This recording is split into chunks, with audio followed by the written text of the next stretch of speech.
So, good afternoon, and thank you so much for inviting me to speak here. The weather is actually not so bad because the view of the mountains is from Professor Eder's office is delightful. Anyhow, it's an honor and a pleasure to be here. In succession to Professor Boaz Hus's lecture yesterday on the New Age of Kabbalah, I will be speaking on Islamic mysticism and Neo-Sufism. My topic doesn't quite parallel that of Professor Hus, as I will not talk about all the contemporary manifestations of Sufism.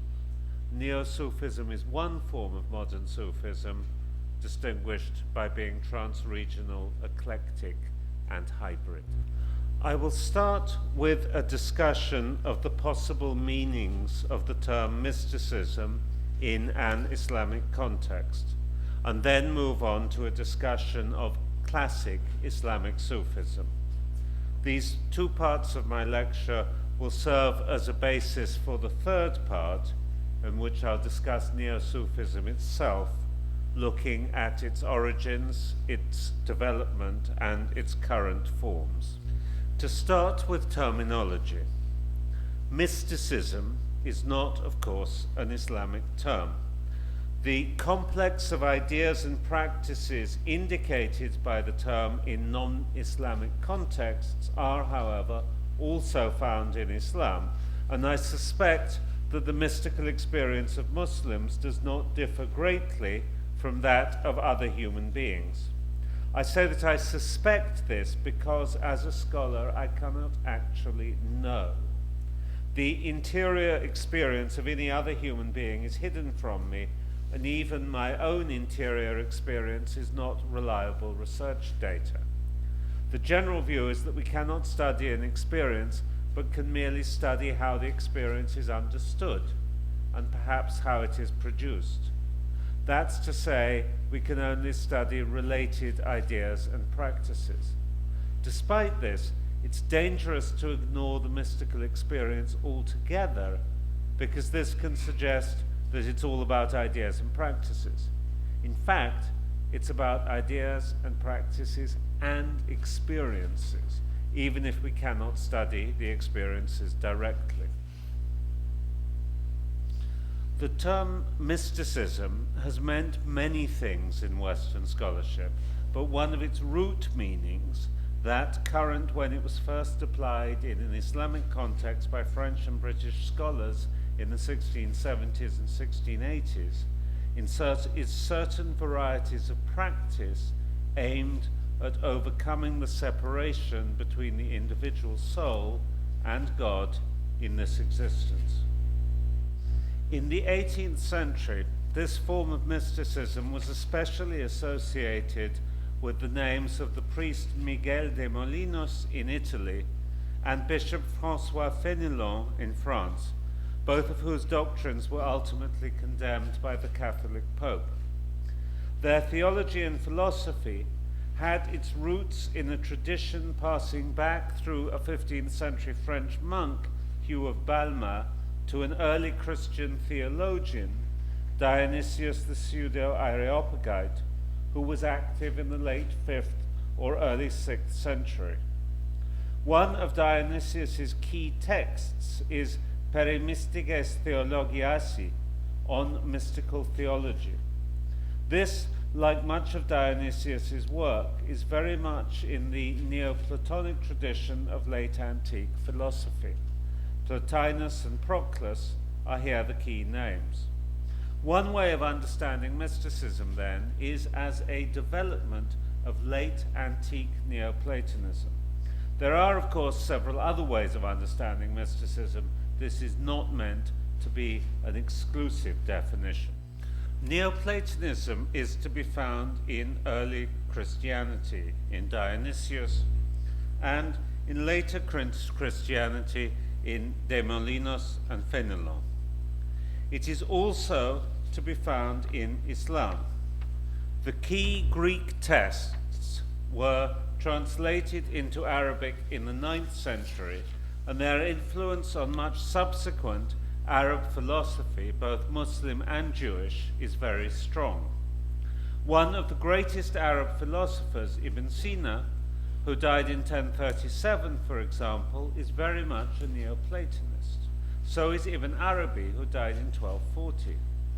Ibn Arabi was not a philosopher, though he drew on philosophical thinking and terminology. He was rather a devotional, inspirational writer. He's normally counted as a Sufi. He grew up in much the same time and place as the prophetic Kabbalah, which Professor Huss discussed yesterday, has its origin. The same ideas that 17th century Europeans understood as mysticism then are to be found in Islam and derive ultimately from the same late antique sources. The practices, however, are somewhat different. The forms of prayer that de Molinos and Fenelon practiced are not to be found in Ibn Sina or Ibn Arabi. What is found instead is techniques often involving repetition similar to those used in the prophetic Kabbalah. The experience, as I said, may be similar, but this cannot be known. If we focus on ideas then, on mysticism as Neoplatonism, we will conclude that mysticism is definitely found in Islam, especially in Sufism. It is in fact often said that Sufism is Islamic mysticism, but this is not entirely correct. Sufism includes mysticism, but it also includes much that is not mysticism. And mysticism is to be found in Islam outside Sufism, especially when we look beyond the Sunni Islam of the majority. Sufism includes mysticism. Some Sufis read Ibn Arabi. Neoplatonic conceptions of mysticism are found among the earliest Sufis in the 9th and 10th centuries. The theoretical framework of Sufism, its metaphysics and its theology, are all Neoplatonic. Those Sufis who concern themselves with such things conceive of the necessary being as the ultimate cause of existence and see this world as an emanation of the universal intelligence. They believe that by loosening our attachment to the material world, we can allow the soul to return by stages to its origin, there to enjoy the contemplation of God and perhaps to experience reunion with the soul's ultimate source. Not all Sufis, however, concern themselves with such abstractions. Although some Sufis read Ibn Arabi, most do not. In fact, in past centuries, most Sufis probably read nothing at all, as they were illiterate. The only text that most Sufis knew was the sections of the Quran that they had learnt by heart. Sufism then includes mainstream Islam as well as mysticism. Sufism also includes ascetic practice, which is of course often found in conjunction with mysticism, but which can also exist independently. Sufism further includes sociality. It accommodates the general human need to form groups larger than the family for particular purposes and to act and socialize within such groups. Finally, Sufism includes the veneration of the dead, a near universal human religious practice that has no formal place in Islamic theology, but despite this, features in many Muslim societies. Sufis venerate their spiritual ancestors, the saints in the religious lineage of the order to which they belong, as well as other saints. The importance of grave sites varies somewhat from one part of the Muslim world to another, and from one Sufi order to another. In South Asia especially, the tomb complex is central to much Sufi activity. The standard characteristics of classical Sufism may be said to be 5: mysticism, Islam, asceticism, sociality, and saint veneration. Just as Sufism includes much that is not mysticism, so mysticism is also to be found in Islam outside Sufism. Sufism is both Sunni and Shi'i, but is more important among Sunnis than among Shi'is. Among the Shi'i minority, especially in Iran, there is also the Irfan tradition, where mystic philosophy is taught independently of the other elements found in Sufism. The great name for the Iranian Irfan tradition is Mullah Sadra, who died in 1640. Mysticism is also to be found in the theology of smaller Islamic denominations, such as the Druze or the Nizari Ismailis, who we heard about before lunch, who derive ultimately from the Fatimid Empire in the 11th and 12th centuries. The Fatimids were probably Islam's most esoteric and mystical dynasty. It has been argued that there are actually 4 religions in the Middle East, not just the commonly recognized 3 of Islam, Christianity, and Judaism, but rather those 3 plus Gnostic Neoplatonism. Although none of the Middle East's smaller minority religions self-identify as Gnostic Neoplatonists, there is some merit in this view. Gnosticism and Neoplatonism are in practice closely related. Islamic mysticism, then, is not just Sufism, and Sufism is not just mysticism. But Sufism is certainly the largest and the most important form of institutionalized mysticism in Islam. Thus, we turn to the second subject of classical Sufism, which became visible for the first time in the 9th century, initially in the areas of the Middle East that are today Iraq and Iran, from where Sufi orders spread across the Muslim world. Indeed, Islam was brought to many areas, notably Southeast Asia and Sub-Saharan Africa, by Sufi preachers, often traveling as merchants. The only parts of the Muslim world where Sufi orders are not found today, in and around Saudi Arabia, are parts from where Sufism has been deliberately excluded by hostile states over the last century. 以上述べましたように Sufism has taken many different forms under many different circumstances. Sultans and scholars have been Sufis, but so have bakers and peasants. Sufi orders have grown in great cities and in small villages. Towns have grown up around the tombs of Sufi saints. Some Sufi orders have been incorporated into the Janissary regiments of the Ottoman army, while others have been companies of merchants or roaming bands of beggars. Sufis have produced fine poetry in Arabic and Persian. The music of the Mevlevi order was one of the peaks of Ottoman imperial Turkish culture. Sufis have occasionally led rebellions, sometimes successfully, becoming kings. Most, however, have been ordinary Muslim believers living ordinary life. Classical Sufism, then, was a very widespread phenomenon, well integrated into Muslim society. It was, however, also often controversial. Some individual Sufis and some Sufi orders ignored aspects of the Sharia, the code by which pious Muslims live. Sufi poetry, with its images of love and intoxication, was often risque and could appear scandalous.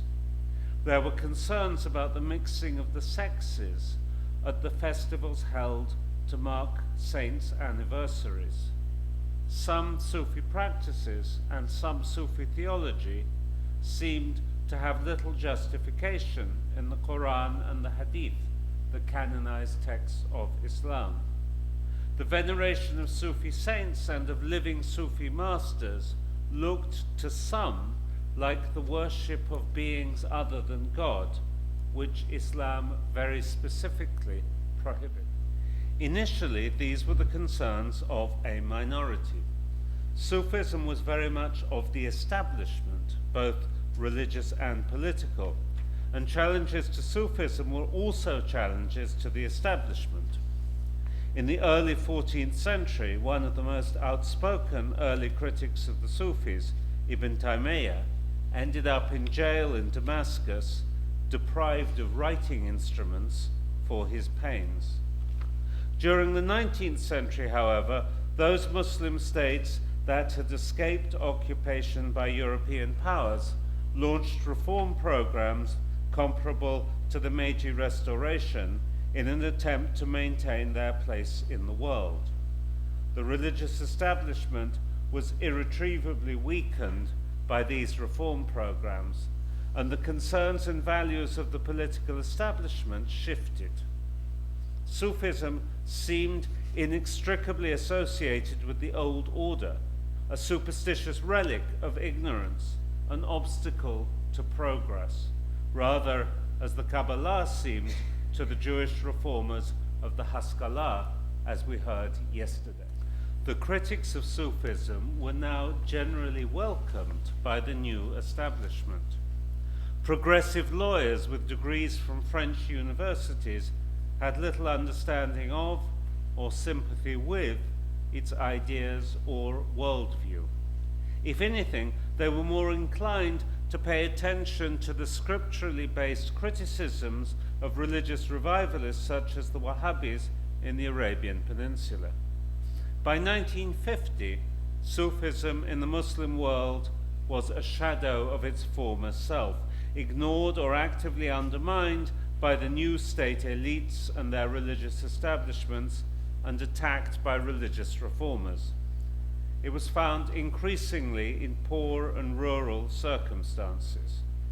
Western scholars awaited its final demise, defeated by modernity, however, turned out to be more complicated than was thought in 1950. As the Iranian Revolution clearly showed, Islam was not being rationalized into insignificance.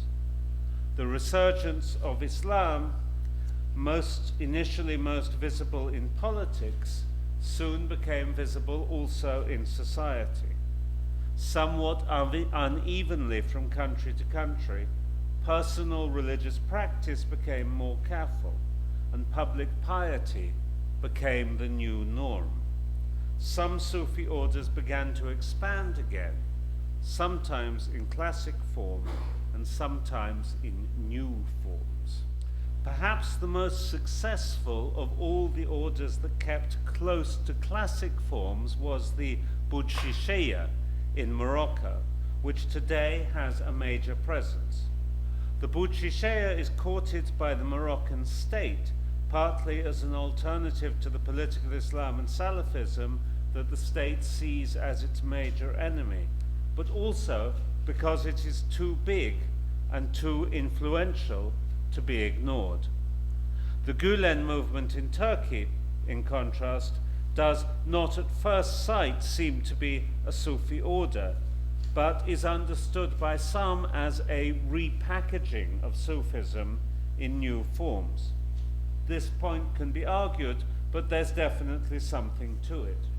The Gulen movement became so big and influential that it seems to have come to challenge the Turkish government and state, leading to a large, if partly hidden, conflict that the Gulen movement seems currently to be losing.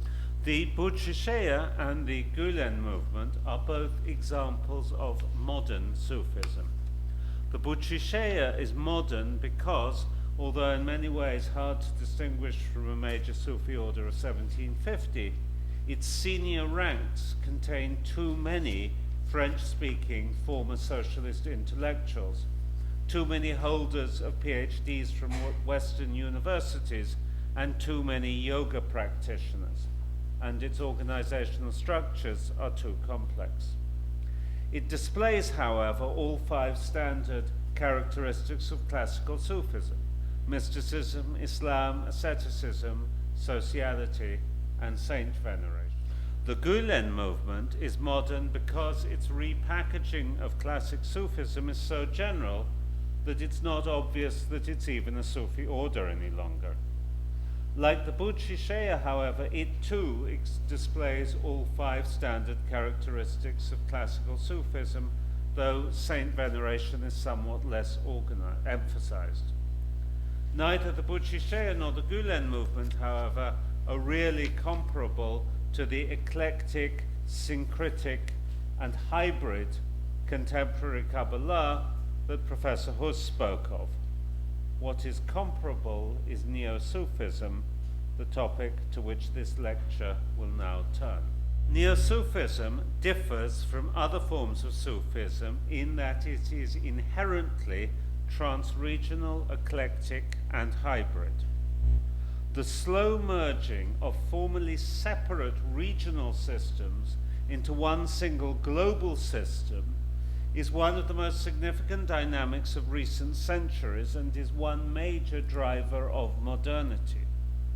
The regional system of the Muslim world was, of course, never totally independent of other regional systems.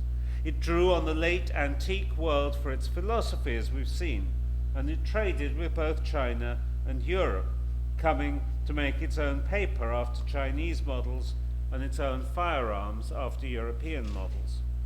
Contacts within the Muslim world were, however, very much more frequent, intense, and important than contacts with other regional systems. During the 19th century, this changed. From the perspective of Cairo, Paris and London replaced Istanbul and Fez as points of reference. Small trans-regional spaces opened. One trans-regional space, the Islamo-Western, was inhabited by Muslims who knew French or English and had spent time in Paris or London. A parallel space, the Western Islamic, was inhabited by Westerners who knew Arabic, Ottoman, or Persian and had spent time in Cairo, Istanbul, or Bombay. Later, as the cost of travel dropped dramatically during the second half of the 20th century, these original trans-regional spaces became much larger. Today, there are estimated to be some 450,000 Egyptian Americans and around 3 million Turkish Germans. Inhabitants of 19th century trans-regional spaces, in contrast, numbered in the hundreds or perhaps the low thousands. Trans-regionalism is an interesting phenomenon as a driver of modernity. It's also interesting in the case of Neo-Sufism because the trans-regional is necessarily eclectic and hybrid, since the relevant regions are defined culturally and religiously. I'm following standard usage by referring to them as the Western and Muslim worlds, but in fact, Western really means Latin Christian. What we now call West corresponds closely to the region where the Latin language and church were once dominant, plus the overseas territories of that region. This was a region dominated by Christianity, though some Jews were also present. Historically, the first trans-regional space to develop Neo-Sufism was the Western Islamic space inhabited by Westerners who knew Persian and had spent some time in India. What developed in this space during the late 18th century was an understanding of Sufism as a form of perennial religion. The idea that mankind has a single, original, perennial, or primordial religion is a very old one. A form of it exists in the 3 major monotheistic religions, all of which find their origins in the first man, Adam, and see themselves as the continuation of the earliest human religion. The conception of the perennial religion, however, differs from this in that the perennial religion is seen as a secret, separate from these well-known monotheistic religions. Some early European versions of perennialism emphasized trains of transmission within Judeo-Christian mythology. For example, starting with the sons of Noah after the flood and passing through the Knights Templar to the present, or through the medium of the Kabbalah, as Professor Huss mentioned yesterday. Other versions, especially popular during the Renaissance, emphasized writings attributed to Hermes Trismegistus, thought to have survived from pagan antiquity. Still other versions, especially popular amongst British scholar officials in Bengal during the 18th century, sought to bring the religions of India into a unified scheme.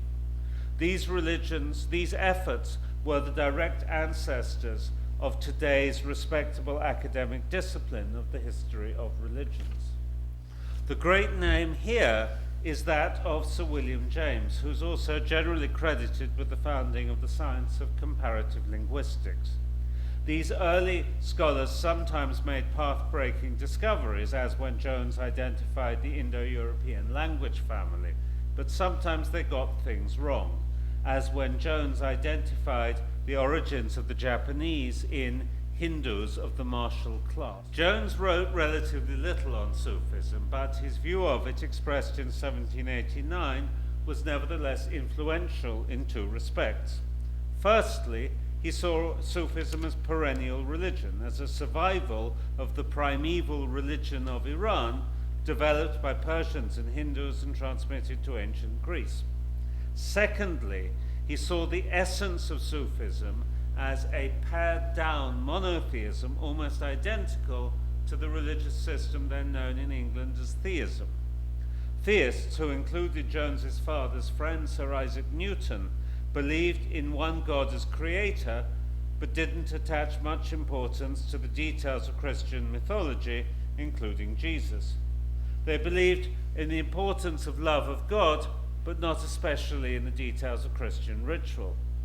Finally, they emphasized the importance of a fraternal affection for the whole human species. This seems to have been the personal creed of Jones himself. Theism was given scope for development by globalization, as increasing knowledge of non-Western cultures and histories helped theists such as Jones to theorize a wider history of religions that went beyond the narrow limits of Christianity. It was also, however, a response to globalization, as increasing knowledge of non-Western cultures and histories was, along with advances in the natural sciences, an important factor in leading Western intellectuals to doubt previously accepted narratives. Jones's understanding of Sufism, then, was a consequence of globalization in two different ways. The picture of Sufism given by Jones in 1789 was developed and deepened by other English scholar officials in India over the following 40 years. The consensus that resulted was that Sufism was only accidentally associated with Islam, and that it was in fact a survival of perennial religion of very ancient origin, perhaps in pre-Islamic Iran. Sufis were thought to pretend to follow Muslim practices so as to avoid difficulties, but in fact to follow a variety of theistic mysticism aiming at the divine essence, not concerned with dogmas, superstitions, or ritual. This view of Sufism became quite general in the West during the 19th century, further encouraged by the publication of translations of Sufi poetry, which, has already been mentioned, is often risque and may not appear particularly Islamic. Towards the end of the 19th century, scholars using similar methods to those we use today began to correct this picture, and the Neo-Sufi views of Jones and his colleagues proved more influential for the general public. These were the views of Sufism that were accepted in the late 19th century alternative religious milieu that grew up around the Theosophical Society of Helena Blavatsky. The Theosophical Society was, of course, the focus for the development of so much subsequent alternative religiosity. The view of Sufism that started with Jones and ended with Blavatsky was a view, not a practice. For over a century after 1789, there were no Neo-Sufi groups in the West. Then, in 1911, the first such Neo-Sufi group was established in Paris by a French-Swedish painter who had spent time in Egypt, Ivan Ageli. Ageli was active in the avant-garde Parisian milieu of the time, where surrealist artists mixed with occultists, theosophists, anarchists, feminists, and proponents of animal rights. Then, in the new Europe that emerged after the First World War, other Neo-Sufi groups were set up.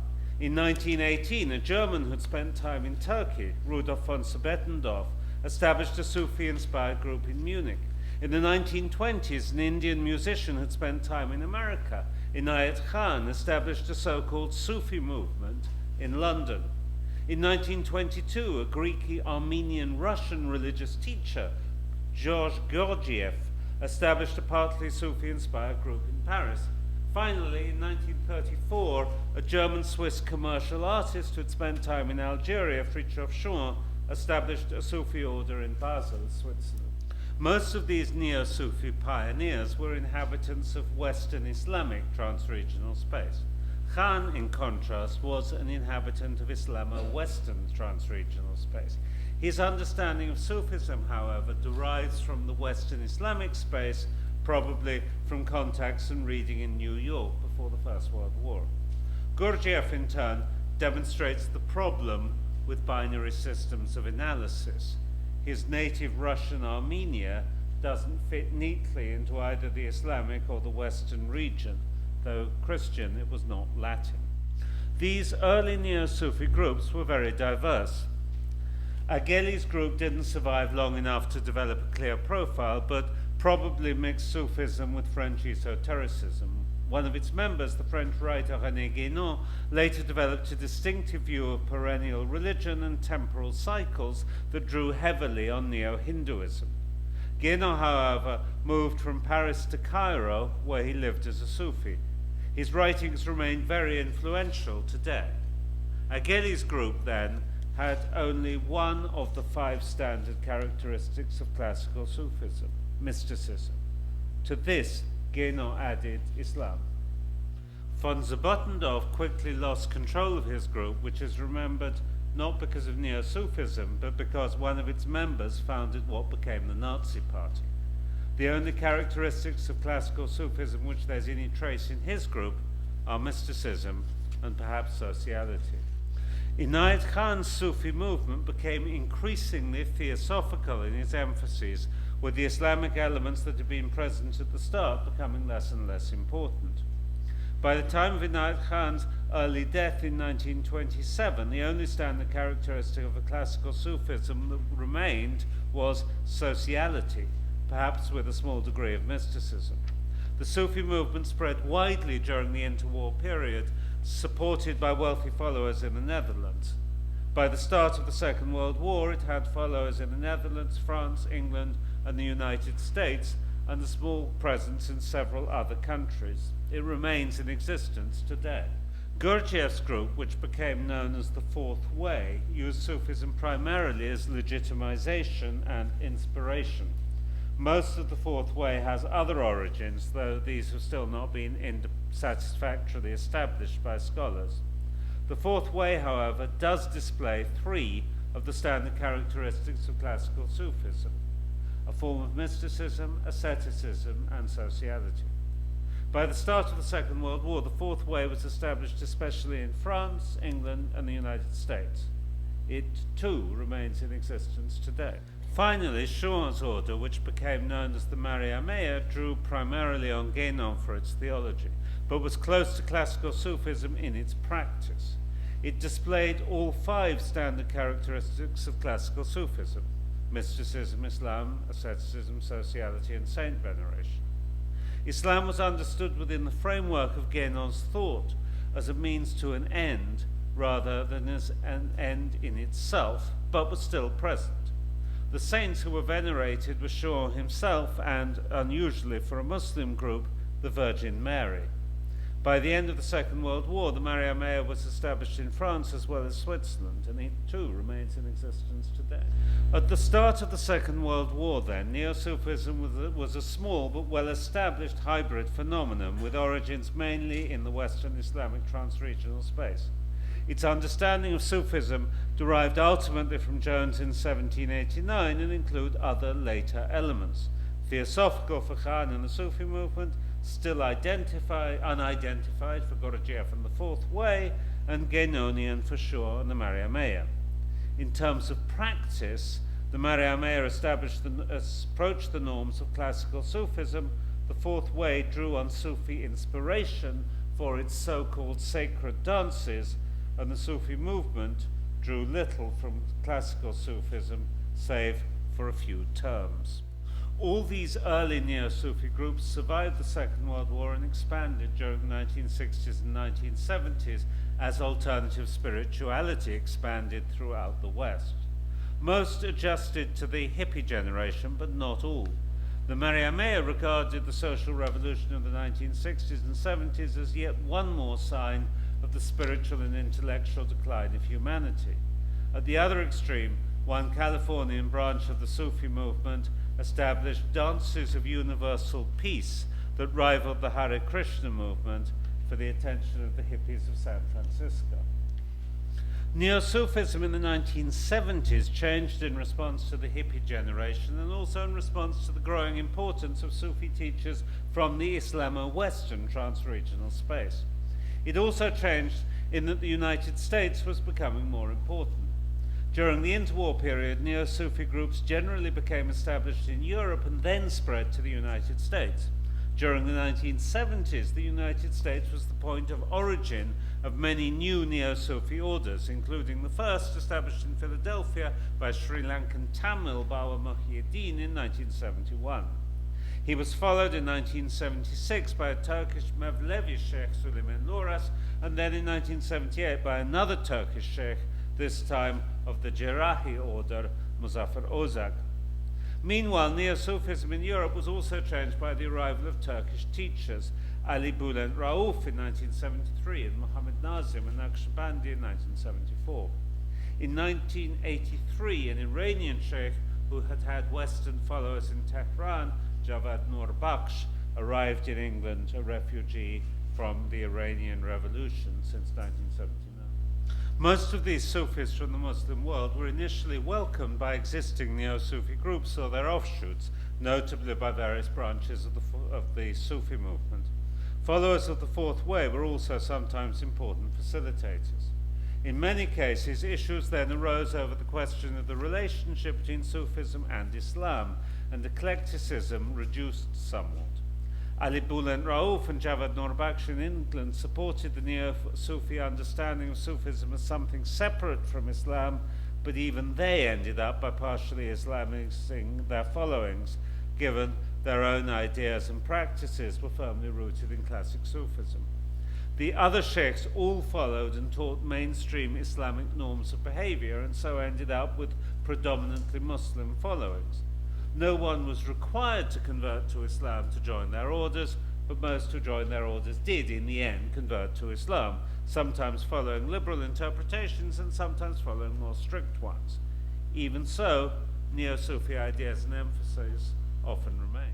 By the late 1980s then, Neo-Sufism existed in various forms and had spread to most Western countries, including much of South America.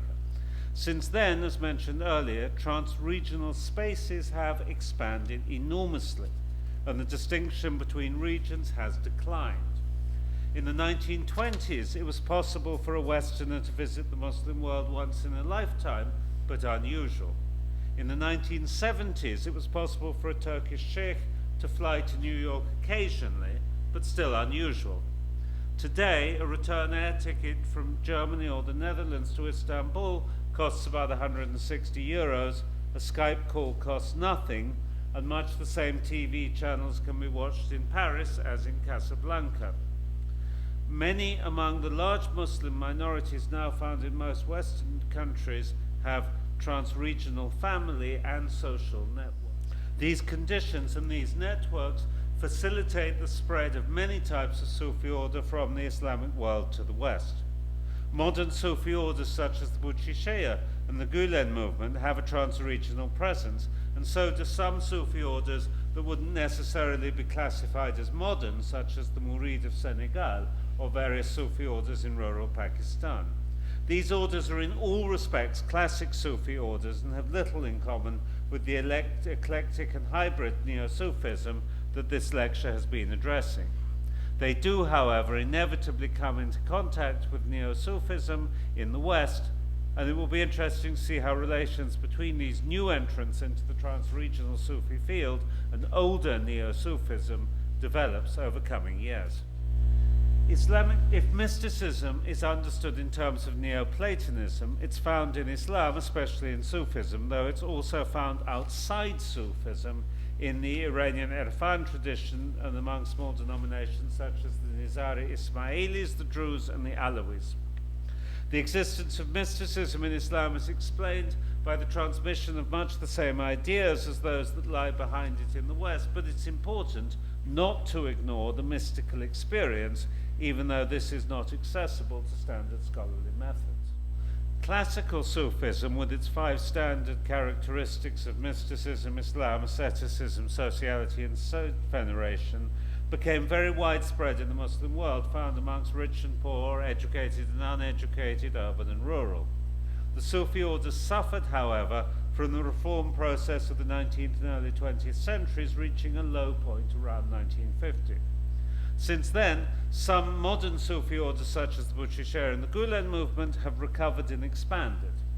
In recent years, they've also expanded trans-regionally into the West, but this is incidental. The form of Sufism that's intrinsically trans-regional, eclectic, and hybrid is Neo-Sufism. Neo-Sufism's understanding of Sufism originated in 18th century globalization in Western Islamic trans-regional space, most notably in the understandings of Sir William Jones of Sufism as perennial religion and as theism. This developed into a general understanding in the West of Sufism as perennial mysticism, an understanding that was right in terms of the mysticism, but wrong in terms of the perennialism, as Islam is one of the chief characteristics of classical Sufism.